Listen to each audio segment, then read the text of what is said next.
Welcome, ladies and gentlemen. I am your host, Devonte Colonel, and welcome to another episode here at the Inspired Challenge podcast. I'm excited to be here with you for the first time ever. We are multi streaming to Instagram, YouTube, Facebook, all at the same time. I've got some nervousness on about me. I'm sitting over here looking at the Instagram live, looking at the YouTube, making sure everything is straight. And I think I like what is going on so far. So we're feeling good about it. And so we're gonna go ahead and rock out now. So today's episode is day number 25 of 30 days streaming straight, no days off. Haven't missed a single one here. And I don't plan to before the end of the month. So we're going to keep rocking strong here. We've had some call outs, some reschedulings, but we press on. I've got plenty of ideas to flesh out. And so today is one of those things that I had ready to go with. And I'm excited to get into it today. The inspiration actually comes from a piece of a sermon that I heard recently. And that is getting into what the topic is. It is the idea of devotion versus distraction, right? So, this is a concept that when you hear it, you may have a certain connotation, whether it's religious, whether it is devotion to a loved one like a wife or someone that you care for. But I just mean devotion as in anything that you are supposed to be giving your time and attention to in a manner that is intentional, that is not just accidental, but that you are wanting to go deeper with and have a stronger relationship with that thing in. So let's go ahead and jump right on into there, and we're gonna rock it out. And I've got the soundboard over here, but I don't got my Bluetooth, so y'all gonna hear it, but I'm not gonna hear it. So let's go ahead and start. Right. So when it comes to distraction, distraction is the enemy of devotion. And in an age where information is just abundant and attention is a sought after commodity, Gary Vaynerchuk says that people nowadays are day trading attention, right? So maintaining focus on what truly matters has become increasingly difficult. So here we're going to explore the pervasive issue of distraction and its detrimental effects on our devotion to various aspects of life, including personal goals, relationships, and most importantly, our spiritual journey. So, by drawing on a combination of biblical teachings, famous quotes, and insights from renowned authors and relevant studies, the aim is to provide a comprehensive understanding of how distraction undermines our devotion and how we can combat it. So let's go ahead and start our first piece, which is going to be understanding distraction. So, distraction is anything that diverts our attention from what we intend to focus on. So, it can come in many forms, such as technology, noise, social interactions, or internal thoughts and emotions. So before we continue, when we look at something like technology, I think that we've all began to understand that technology is one of the easiest ways because of the social media rabbit hole that you can go down easily, right? So that one is pretty self-explanatory. But noise. So noise is something that I think a lot of people don't give enough credit to. Noise in the way of having something on in the background, having any type of music with words to it can be incredibly distracting because you're focusing on the words, not just on the task itself. And so you are unintentionally, but inevitably pulling your attention towards that music. And any type of social interaction, no matter how small it is, whether it's just responding to something real quick on Facebook or Instagram, or whether it's some type of phone call that you're on passively or just video calling someone, all of these things, especially internal thoughts and emotions, oh man, that might be the biggest thing that can be a distraction. Continuing though, so renowned author and speaker Cal Newport defines distraction in his book, The Deep Work, as any impediment to your ability to concentrate and produce quality work. So, when we get into the neuroscience of distraction, we find that the human brain is just wired to be easily distracted. So, according to a study published in the Journal of Psychological Science, our attention is often drawn to novel stimulus because this behavior was advantageous for our ancestors and their survivals. However, in this modern world, this tendency can be counterproductive, especially when we need to devote our attention to important tasks. So, the Bible has some wisdom for us, and it says in Proverbs 4:25 through 27, let your eyes look straight ahead, fix your gaze directly before you, give careful thought to your paths for your feet and be steadfast in all your ways. Do not turn to the left or the right.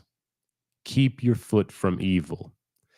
Now, when we're going, living life, going after a goal or whatever it is, not everything that isn't our specific goal may be evil, but if you have a goal of something and it's something that might pull you off of that path, it could be something that is detrimental at the very least. And at the worst case scenario, evil. So why not start by playing up the drama of it and just calling it evil? Save yourself the time, save yourself the frustration, call it evil. So continuing on, let's look at distraction and devotion in terms of personal goals. So, the impact on productivity and achievement. Distraction significantly hampers productivity. Somebody give me a Nobel Peace Prize, please. I think I just gave y'all something that nobody could have possibly predicted or comprehended without me saying that. So, a study by Gloria Mark, a professor at the University of California, Irvine, found that it takes on average 23 minutes and 15 seconds to regain focus after being interrupted. That is insanity. This constant switching between tasks can severely impact our ability to achieve personal goals. So, some strategies to combat distraction would be things such as time blocking. So, Cal Newport suggests time blocking where specific time slots are dedicated to particular tasks as a method to reduce distraction. An example of this was one year when I had COVID. Oh, can I say that? One year when I had a cough, uh, and this cough had me at home for 10 days. I was also working on getting a personal trainer certification. So I would tell myself, you know what?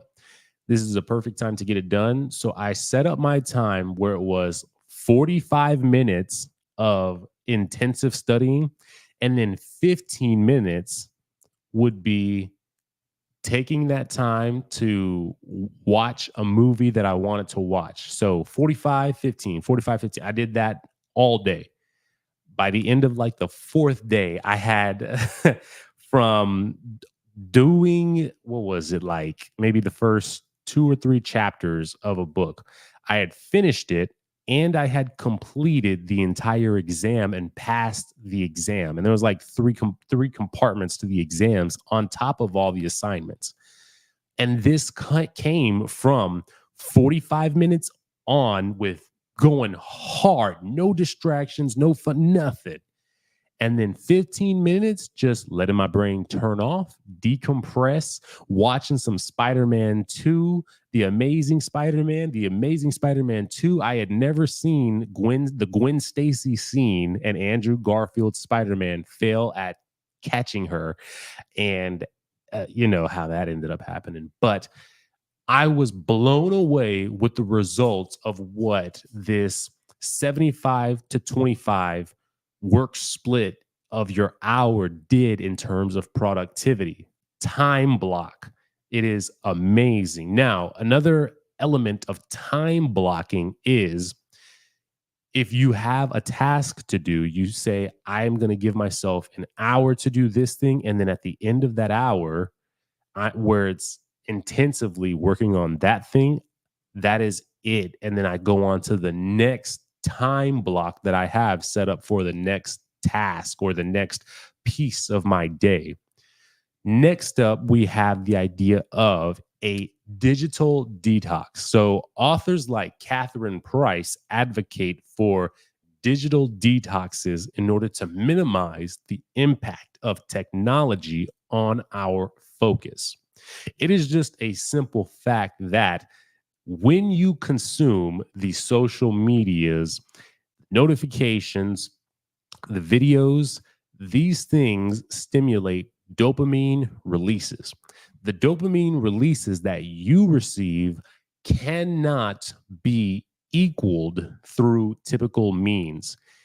There is no way to recreate that sense of excitement that you get when you post something and you see another person has come on to your post, said something interesting, given you that attention. And so, because there is nothing that can equal it as easily without putting in as much work as that idea of that attention and validation that all humans love, you have to take yourself away from being able to receive that in whatever that form is and allow for your detox, your dopamine to be reset. So that way you can put your attention and your focus on something that is less stimulating and it will not be such a chore to get through it. Some Bible verses that speak to this are Colossians 3:23, which says, whatever you do, work it all with all your heart as working for the Lord, not for human masters. And Proverbs 16:3, which says, commit to the Lord whatever you do, and he will establish your plans. I love this because this talks about you being completely bought in with whatever you're doing. So, as I mentioned with the time blocking, you are totally honed in, you're focused in, nothing can get inside of that time block besides the dedicated task. And then once that task is over, you're done with that task and you move on to what your next thing is. You spend no energy back on that same task unless your next time block has scheduled it as such. So next up, let's talk about distractions in terms of relationships. Oh man, how many people have had problems in relationships because of distractions, right? So distractions, especially from digital devices, can erode the quality of our relationships. Now, a study by the Pew Research Center found that 51% of people in romantic relationships report that their partner is often or sometimes distracted by their phone when they are trying to have a conversation. How dare you? That's a big old hold up, bring it back. That's a big old get out. You out of here. I'm on to the next. So man, Let's look at the biblical perspective on relationships, right? So the Bible emphasizes the importance of undivided attention in relationships.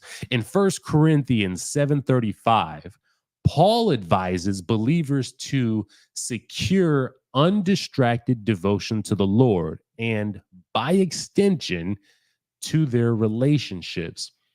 Because if you love the Lord, by extension, you love your neighbors, you love your people around you as yourself.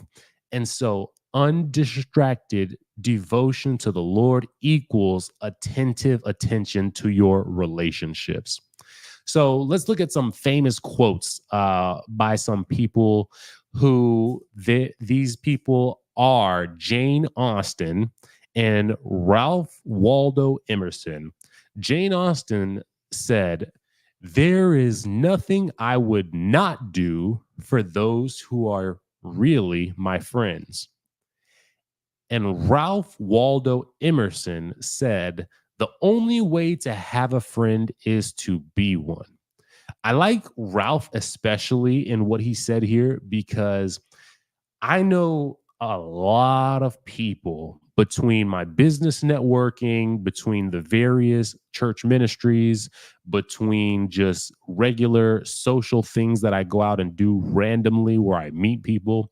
Many people feel that it is difficult to make acquaintances, make friends, talk to people.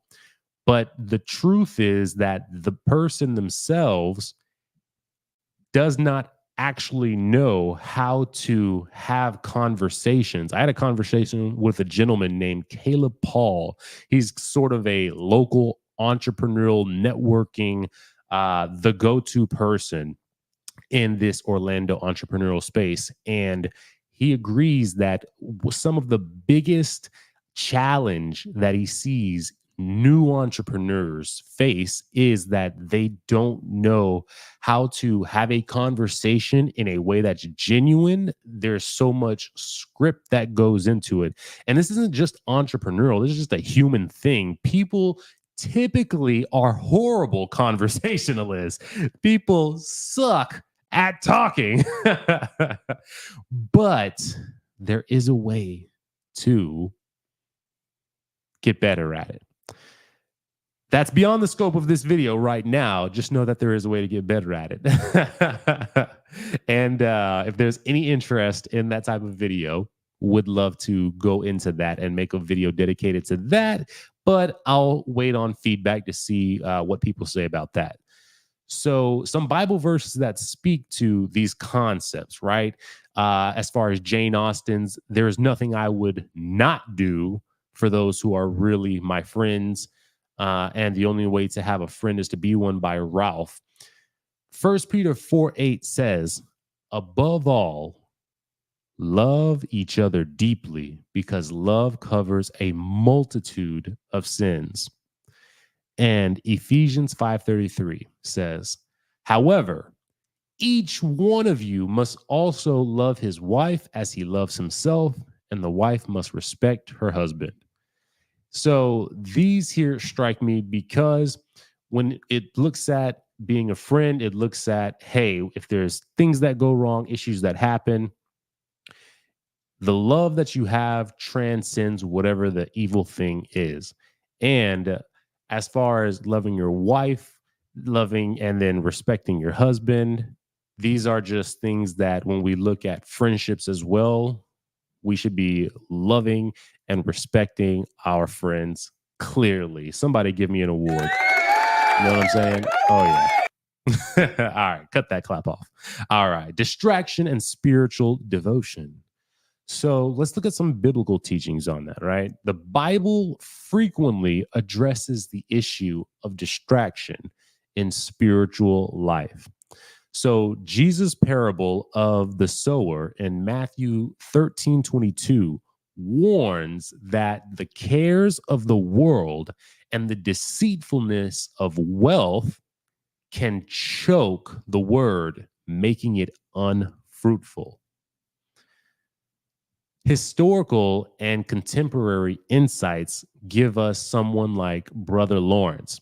In his classic work, The Practice of the Presence of God, Lawrence speaks about the importance of continual focus on God amidst daily activities. Look at me using big words, amidst. That just means during daily activities.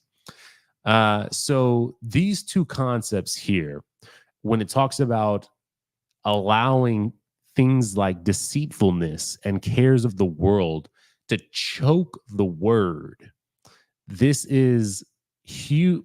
People can allow busyness of life to make the hurry that they're in to get somewhere, treat people terribly in traffic, pass up homeless people with no desire to facilitate any type of help. Uh, we see that distraction, busyness. If a person is a Christian, especially any person that holds that title is called to love and to help in some way a person that they see with lesser than. Now, it doesn't mean giving them all of everything you have, but it does mean doing something to help that person materially as well as spiritually. And by allowing for distractions of time deadlines and time frames and traffic to pull our attention away from that call, that can be something that chokes us and makes us less fruitful. Something I battle constantly. And it's why I've tried to get into the habit of leaving and arriving for places 30 minutes prior to when that event occurs. So continuing on, C.S. Lewis also says in the Screw Tape Letters, he illustrates how distractions can be a tool of the enemy to pull believers away from their faith. I've just detailed that. So let's continue on to studies on spiritual practice. So, research by the Barna Group shows that individuals who engage in regular, undistracted prayer and meditation report higher levels of spiritual satisfaction and peace. Some Bible verses that speak to this. Matthew 6:33 says, "But seek first his kingdom and his righteousness, and all these things will be given to you as well."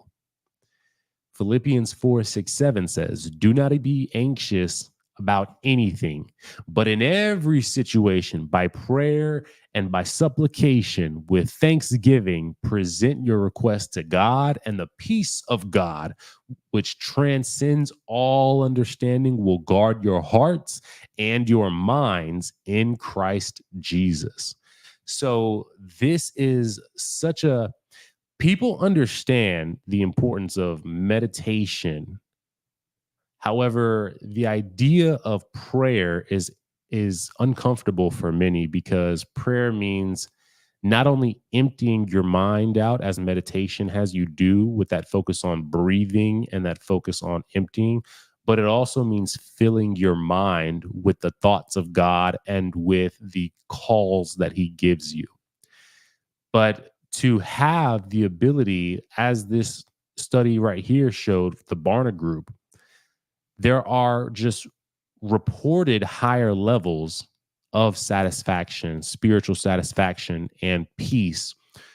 So the practice of being able to undistractedly, and I don't want to throw no shade, okay? This ain't about throwing shade, but I got to get ready to kind of prepare some people because I know this is the most easy way to do it, but this is my challenge to some of my viewers here.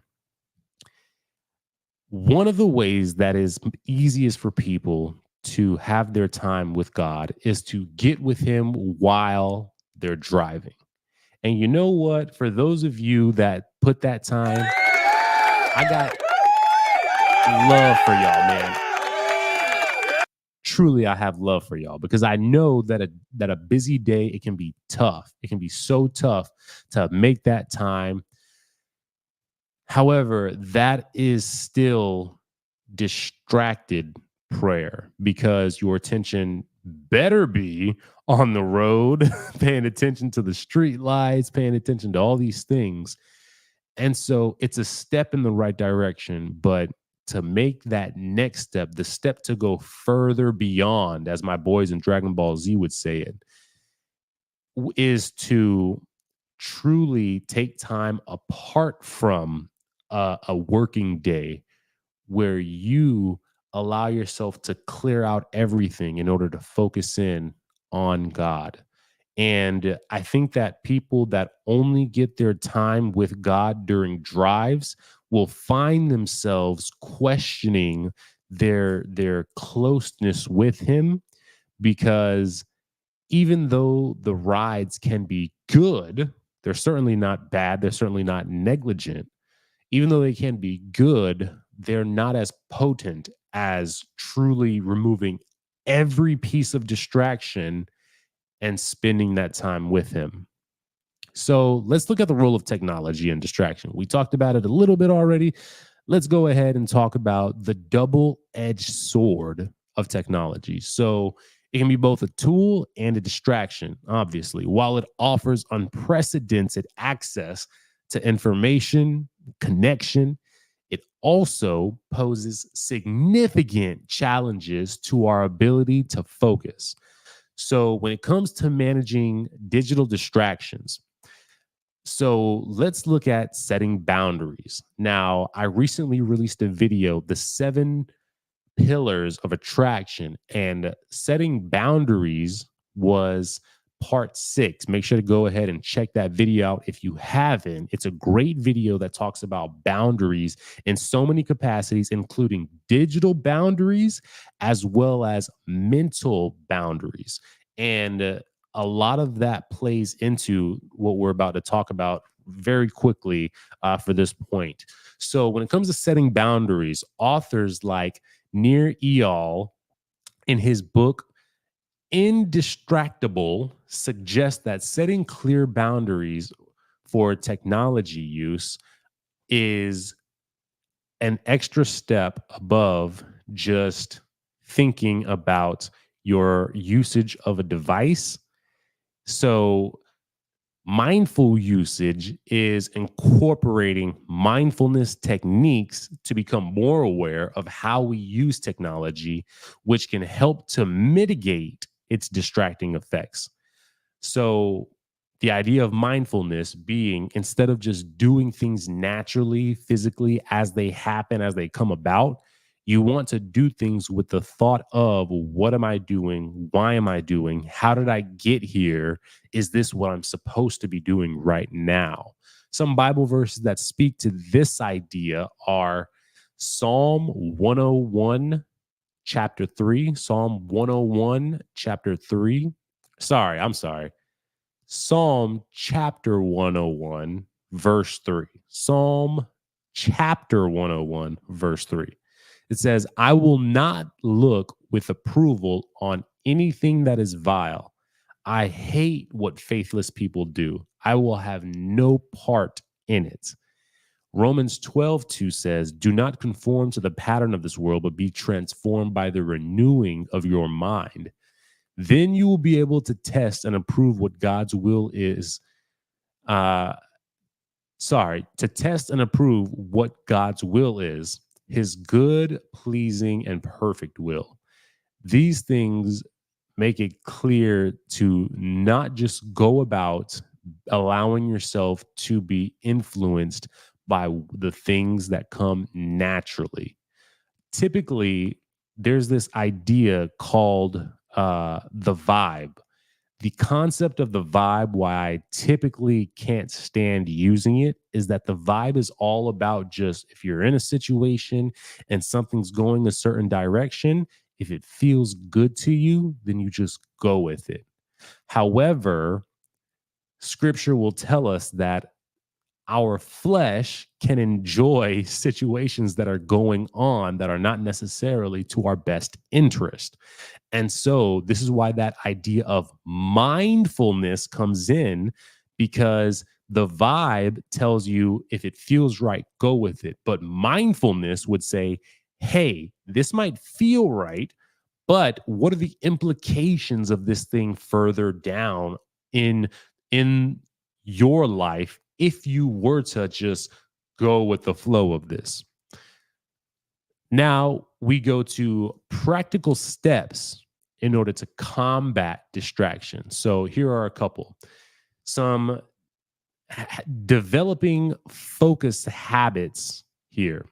So routine and discipline, right? Developing a daily routine that includes dedicated time for focused work, relationships, spiritual practices. Doing this can help combat distraction. An idea that I used to invoke commonly was the if win table. For example, if it is 7 a.m. and Shally has gone to work, I will put my shoes on and start walking outside. If I am outside at 7:05 a.m. and I have my phone with me, I will jog 1 mile. When you set up these if win scenarios, you are creating a parameter so that if this condition has been met, then you automatically fulfill the win scenario, uh, or the if scenario is met, then you automatically fulfill the uh, then attachment. By doing this, many people spend energy just trying to figure out what to do with themselves throughout the day. You set up if then scenario so that if a certain thing has occurred, then it automatically tells you it's time to do a certain thing. And this is also great because if you set these things up really, really well, you can basically map out an entire schedule. It'll take some time on the first end, but then if you just repeat these if then scenarios and then make slight changes based off of whatever changes life brings you, then you can create a structure and a discipline for yourself through this here. And then as things change more and more, and these if thens are there, now you get a real sense of what time adjustments you need to make in order to fit in some of these unexpected scenarios that might come up so that you can keep as many of your if then scenarios as possible. I would encourage anyone to try making 3 if then scenarios. For example, if I get off of work and I am tired, I before I jump onto the couch and lay there for 15 minutes to relax, I will spend 30 seconds stretching my arms up. Then I'll spend 30 seconds bending downward, doing my best to touch my toes. Then I will spend 10 seconds twisting to the right and 10 seconds twisting to the left. And then I will drink a glass of water. And then I will sit down.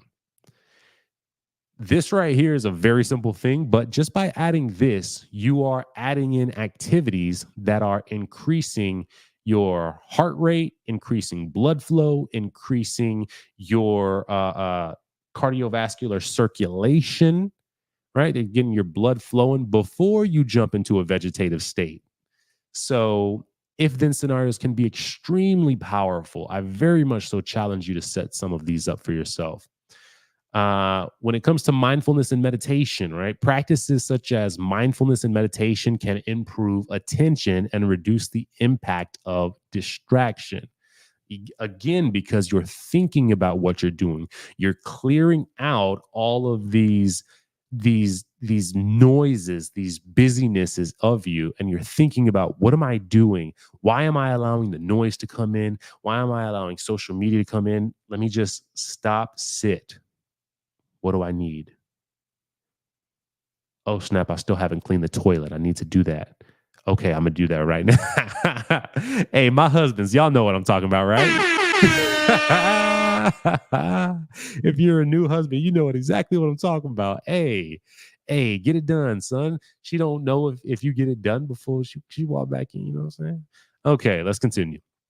So Proverbs 4, verse 25 through 27 advises, and this says, y'all might remember this. Let your eyes look straight ahead. Fix your gaze directly before you. Give careful thought to your paths for your feet and be steadfast in all your ways. Do not turn to the right. Do not turn to the left. Keep your foot from evil. The easiest way to stumble onto evil is to just let things happen. Again, our flesh wants to do many, many bad things. Bible verses that talk more about this say, when you pray, go into your room, close the door, and pray to your Father who is unseen. Then your Father who sees what is done in secret will reward you. James chapter 1, verse 5 says, if any of you lacks wisdom, you should ask God, who gives generously to all without finding fault, and it will be given to you. So, firstly, we talk about this meditation, right? Now, here, Matthew 6:6 is talking about prayer.